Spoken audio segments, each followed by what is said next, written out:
உயிரினும் மேலான தமிழ் சொந்தங்களுக்கு வணக்கம். நான் உங்கள் தங்க சக்திவேல்.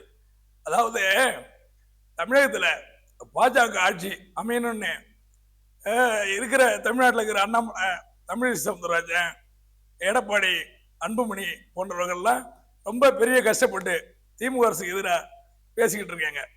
தமிழகத்தில் என்ன குறை இருக்குது, என்ன வளர்ச்சி பின்தங்கி இருக்கு, இதனால வேற ஆட்சி வேணும்னு இவங்களாம் நினைக்கிறாங்கன்றத மக்கள் கருத்தில் கொள்ளணும். அதாவது வடநாட்டில் இருக்கிற எல்லா ஸ்டேட்லையும் போய் பார்த்துட்டு வாங்க. வடநாட்டில், அதாவது திமுக திராவிட கட்சிகள் ஆளாத மாநிலத்திலாம் போய் பார்த்துட்டு வாங்க. தமிழகத்தை போல வளர்ச்சி அடைந்த மாநிலம் ஒன்னாவது இருக்கான்னு பார்ப்போம்.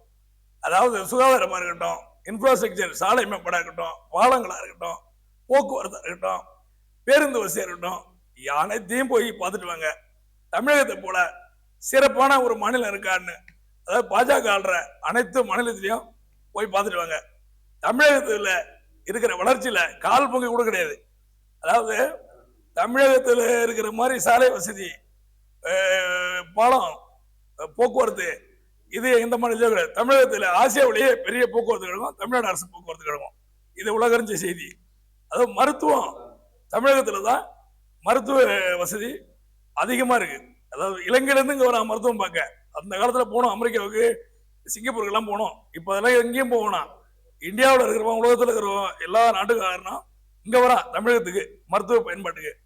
மருத்துவமனைகள், அதாவது தலைச்சிறந்த மருத்துவமனைகள், தலைச்சிறந்த ஆபரேஷன் வசதி, மிகப்பெரிய ஆபரேஷன் அங்கே தான் செய்யப்படுது. அதே மாதிரி மருத்துவக் கல்லூரிகள் அதிகமாக இருக்கு. அதே மாதிரி பொறியியல் கல்லூரி, அதாவது கேரளாவில் இருக்கிற 40% பேர், ஆந்திராவில் இருக்கிற 30% பேர், அதே மாதிரி நார்த் இந்தியாவில் எல்லா மாநிலத்திலும் இங்கே வந்து தான் படிச்சு பொறியியல் பட்டம் பெறான், இங்கே வந்து தான் மருத்துவக் கல்வி பட்டம் பெறான், இங்கே வந்து தான் எல்லா கல்வியும் கற்றுக்கிட்டு நாடு முன்னேறிட்டு இருக்கு.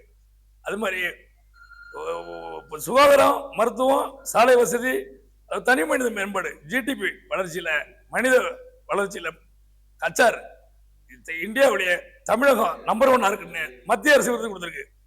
சுகாதாரத்துல நம்பர் 1 இருக்குன்னு மத்திய அரசு விருது கொடுத்திருக்கு. அதே மாதிரி ஜிடிபி மனித வளர்ச்சியில நம்பர் 1 மத்திய அரசு விருது கொடுத்திருக்கு. இதெல்லாம் யாரால் நடந்துச்சு? இந்த வளர்ச்சியெல்லாம் திராவிட ஆட்சியிலையும் திமுக கவர்மெண்டாலையும் தான் நடந்துச்சு.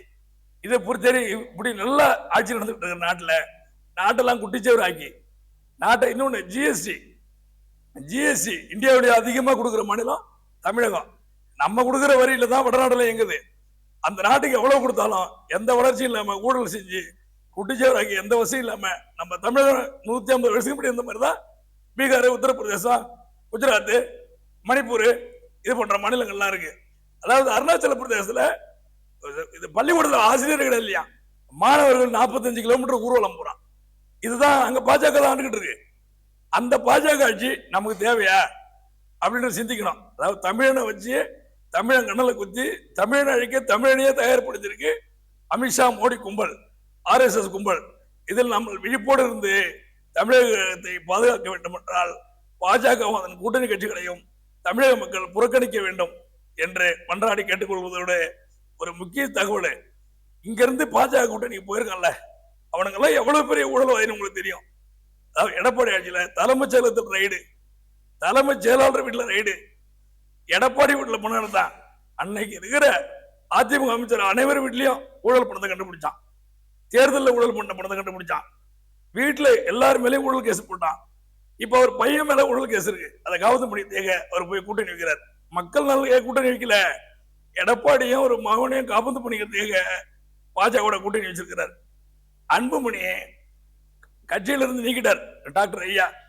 இப்ப அதை காப்பந்து பண்ணிக்கிட்டு சிவசேனாவை காலி பண்ண மாதிரி திரும்பி என்னது பாமகன்னு சொல்றீங்க, அவர் போய் கூட்டணி வச்சிருக்கிறாரு.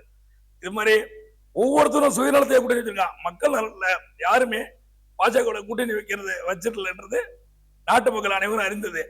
இந்த சூழ்நிலையில பாஜக, அதாவது தமிழுக்கு, உலகம் முழுக்க பேசக்கூடிய தமிழ் மொழிக்கு நிதி குறைவா ஒதுக்கியிருக்கான்.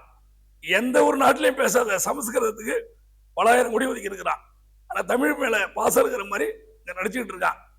ஒரிசாவை ஆள்றதுக்கு தமிழன் எப்படி ஆளலான்னு அமித்ஷாவும் மோடியும் அங்க மேடை போட்டு பேசுறாங்க. தமிழன் எப்படி ஒரிசா ஆளலாம், அங்க எப்படி வழிகாட்டுதா இருக்கலான்னு, தமிழன் கலெக்டரா இருக்கிறான்னு, அங்க மேடை போட்டு பேசுறவன். தமிழகத்தை ஆள்றதுக்கு மட்டும் இந்த அமித்ஷாவும் மோடி வரலாம் வடநாட்டுல இருந்து. நம்ம போய் ஒரிசா வாழக்கூடாதுன்றான்.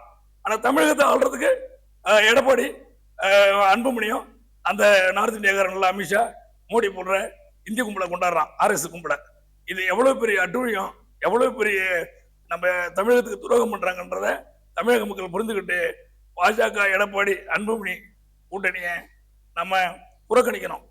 தமிழகம் இன்னொரு அதாவது 5 ஆண்டுக்கு மேல திமுக கொடுக்கல, 10 ஆண்டு கொடுத்தீங்கன்னா UK மாதிரி தமிழகம் உலகிலேயே தலை சிறந்து விளங்கும் என்பதில் ஐயமில்லை. எனவே தமிழக மக்கள் பாஜகவிடம் விழிப்புணர்வாக அதன் கூட்டங்களை விழிப்புணர்வாக இருந்து மீண்டும் திராவிட மாடல், இந்த தமிழகத்தை மேம்படுத்த திராவிட மாடல் அரசை ஆதரித்து திமுக கூட்டணிக்கு வாக்களிக்குமாறு அன்புடன் கேட்டுக்கொள்கிறேன். நன்றி.